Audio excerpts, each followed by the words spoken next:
Hi friends, welcome to my channel. ఈరోజు మేము మామిడికాయ పచ్చడి పెడుతున్నాం. ఏంటి ఇంత నైట్ పెడుతున్నాం అనుకుంటున్నారా? మామిడికాయలు నైటే వచ్చాయండి, ఏం చేద్దాం. మా ఆయనను కాళ్ళ వెళ్ళబడి ఈరోజు పచ్చడి పెడదామని అడిగిన ఆయనే మెల్లిమెల్లిగా కొడతా ఉన్నాడు. కొన్ని చాకుతో కట్ చేస్తున్నాడు. పిక్కతో కావాలనేమో నేను, ముక్కలు వస్తానని తను. పిక్కతోనైతేనే మామిడికాయ చాలా రుచిగా ఉంటుంది, అందుకే పిక్కతోనే పెట్టుకుంటున్నాం. అలా అన్నీ కొట్టేసినాక అట్లా శుభ్రంగా అన్నీ తీసేసినాక నిమ్మలంగా వేస్తాడు. మా ఆయనకు పని చెప్పడేమో కానీ నిమ్మలంగా వేసుకుంటా పోతా ఉన్నాడు. వెల్లుల్లిపాయలు కొంచెం పచ్చగా దంచుకొని వేసుకోవాలి. మంచిగా కలుపుకోవాలి. మా ఆయన కలుపుడేమో కానీ మా నోట్లో నీళ్ళు ఊరిపోతానే అట్లా కలుపుతూ ఉన్నాడు. మళ్ళీ ఆవపిండి మంచిగా ముక్కలకు మంచిగా పట్టించాలి. ఆవపిండి ఎంత మంచిగా ఉంటే మామిడికాయ పచ్చడి అంత బాగా టేస్ట్ ఉంటుంది. అలా అంతా వేసేసుకొని మంచిగా కలిపేసిండు. ఇక కలుపుతాండు చూడు మా ఆయన ఇలా కలుపుతున్నాడు చూడండి.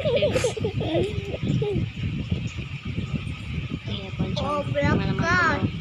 కొంచెం పసుపు వేసుకోవాలి. ఒక 2 టేబుల్ స్పూన్స్ పసుపు వేసుకుంటే సరిపోతుంది. మరి బాగా వేయకండి, చేదొస్తుంది. ఒక్కొక్క వస్తువు ఒక్కొక్క ఐటెం వేసుకుంటాం. ఆయన కలుపుతూ ఉన్నాడు. అలా కలిపిన మిశ్రమాన్ని మళ్ళీ కొంచెం మెంతి పొడి కలపాలి.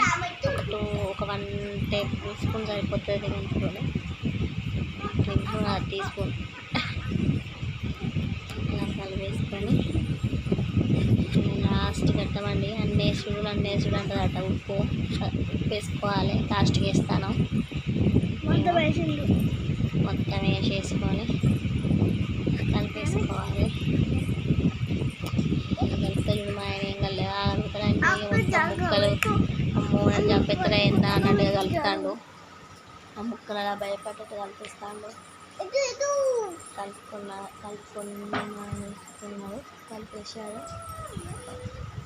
కలుపుకున్న మిశ్రమాన్ని చేతికంటిన దాన్ని కొంచెం ఎల్లిపాయ ముద్దించమందాం అనుకున్నాను, మర్చిపోయినా. అది చేతికంటింది దానికి రాసేస్తున్నాడు. రాసేసి ఆ ముక్కలన్నీ డబ్బాలో వేసేస్తున్నాడు. అలా వేసేసి పైన అంతా మొత్తం వేసేసి మూత పెట్టేసుకోవాలి. అంతే. తెలంగాణ ఇది ఓన్లీ మనము వేసుకోవడం మాత్రమే. తర్వాత పచ్చడి పోపు చేసేటప్పుడు పచ్చడి ఎలా పోపు చేసామో చెప్తాను. ఇప్పటివరకు